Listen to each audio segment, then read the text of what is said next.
जी बोले। जी बाजी बोले।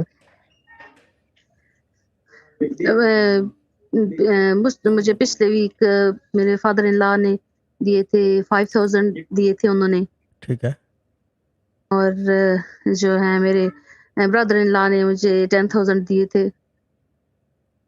और जो है फिर जब उसके बाद 2-3 दिन के बाद फिर जो है मेरे हस्बैंड ने मुझे दिए थे 2000। ठीक है।